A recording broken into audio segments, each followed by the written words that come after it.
Okay, today we're going to be looking at Porsche problem number 3 from the It's Your Lucky Day packet.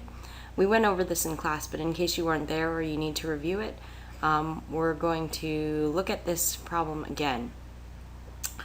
Porsche problem number 3 reads, after passing the signal, you ease up on the gas so that you continue to move at constant speed. What is your speed now?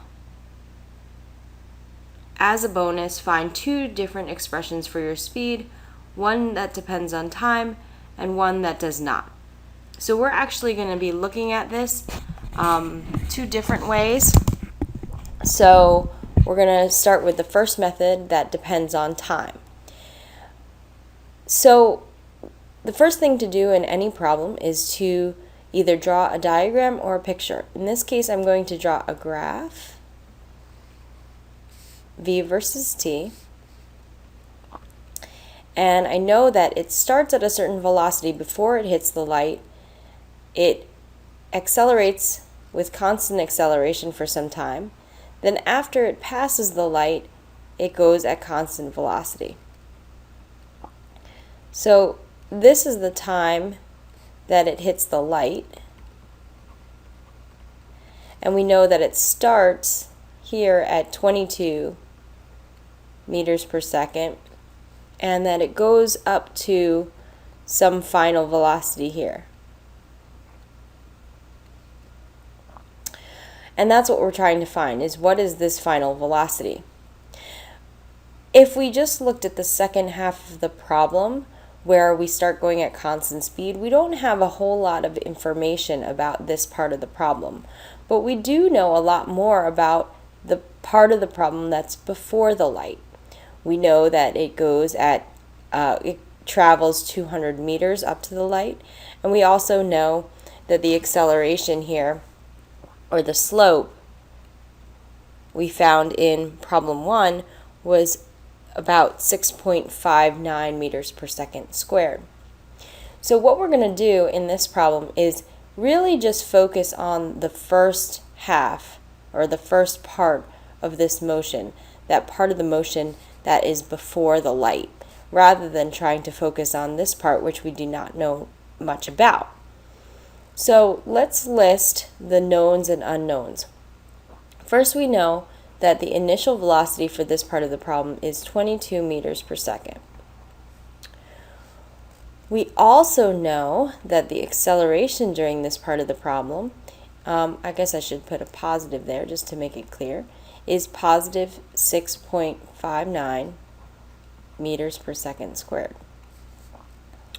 We found in problem 3 actually that the time that it takes to reach the light is about 5.14 seconds, and of course I'm looking for the final velocity. So we're going to use the definition of average acceleration to solve this problem. Acceleration is equal to delta V over delta T, which is equal to V final minus V initial all over delta T. Then we can rearrange this formula. We can see that in this formula are V naught, A, T, and V final. And we can rearrange this formula to solve for V final.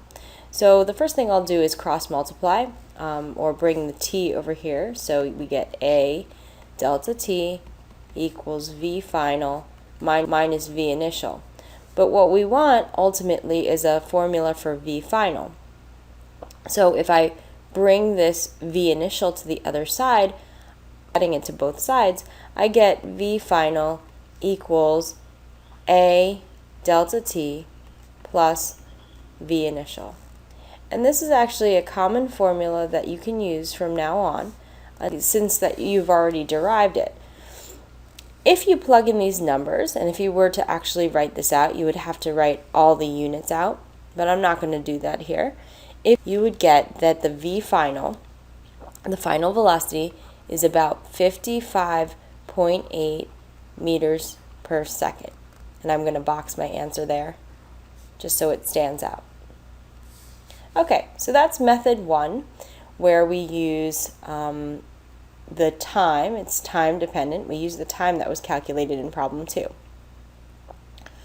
But you may not want to use the time calculated in problem 2 because maybe you made an error in problem 2 and you just don't want your result to depend on that. So instead, we're going to take a look and see if we can use some other givens. Again, we can use the same graph as we did above. I'm not going to redraw it here, but our V initial for this part is 22 meters per second. Our acceleration, which we know from problem 1, is equal to 6.59 meters per second squared. And let's, instead of using the time that we calculated, use the displacement up until the light. So we know the displacement is actually 200 meters.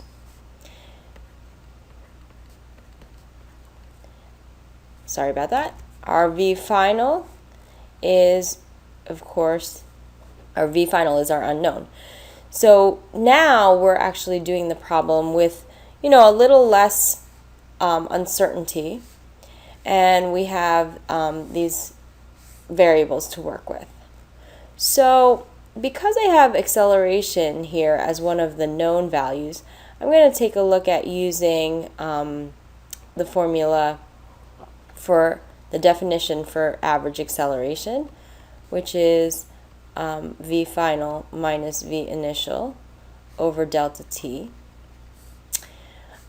But here I have two unknowns. I have V final as an unknown, and I also have delta t as an unknown.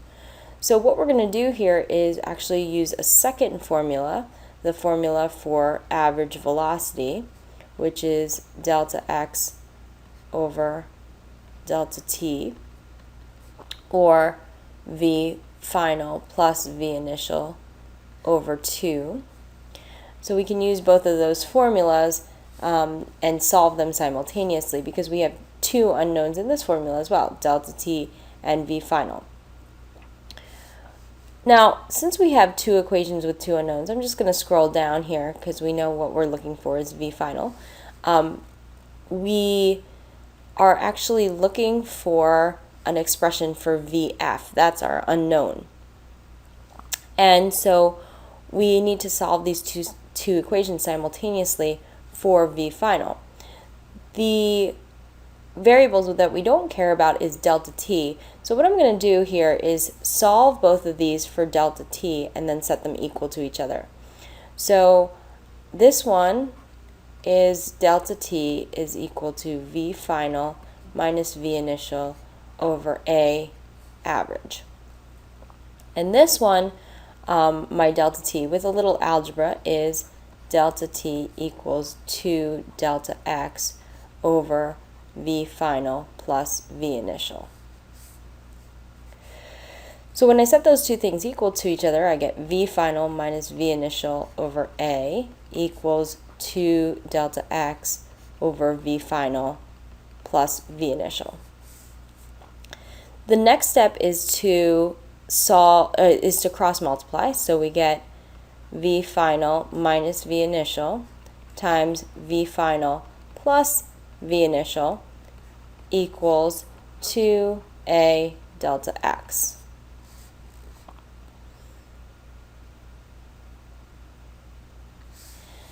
So on this side, I can simplify this to be V final squared minus V initial squared equals 2A delta x. In this problem, we're actually trying to find V final, so I want to leave V final on the left, and I'm going to bring V initial to the right because that's a known value. So I get V final squared equals V initial squared plus 2A delta x. Now this is also a formula that you can use from now on. Since we've already derived it, we know where it comes from. It comes from the definitions of average velocity and average acceleration. In this case, we're looking for V final, so we need to find the square root of both sides. So that's V final is equal to the square root of v initial squared plus 2a delta x. But for physics, we want to remember that when we take the square root of both sides, it's going to result on this side to a plus minus. Then we have to use a little bit of logic and think to ourselves, is the final velocity positive or negative? And since we know it's going to be positive, I'm just going to circle this one to remind myself that I'm going to take the positive solution to this square root. Okay, when I plug in numbers here, what I get is v final is equal to 55.8 meters per second, which is actually the same result as I got when I did it with the time. So in these It's Your Lucky Day problems, we derived a few formulas, and from now on we can use the 5 formulas that we derived, and I'm just going to reiterate those here. First, we can start with the definitions that we know already, which are average velocity equals delta x over delta t equals v final plus v initial over 2. Remember that this part, the second part, is only true for constant acceleration. Then we have average acceleration. The definition is delta v over delta t, or v final minus v initial over delta t. So those two are the definitions. So those are always true. Then we have the formulas that we derived. In number 2, we derived the formula delta x equals 1/2 a delta t squared plus v naught delta t. And that's an equation we can now use for any future problems. Then in number 3, the first formula we derived was v final equals a delta t plus v initial. And the last formula we derived, which was not dependent on time, is v final squared equals v naught squared plus 2a delta x. So I'm hoping that's helpful to you to look at the 5 equations that we can now use for any future problems in this unit. Write down any questions you have and bring them to class so that you can get them answered, and I'll see you in class.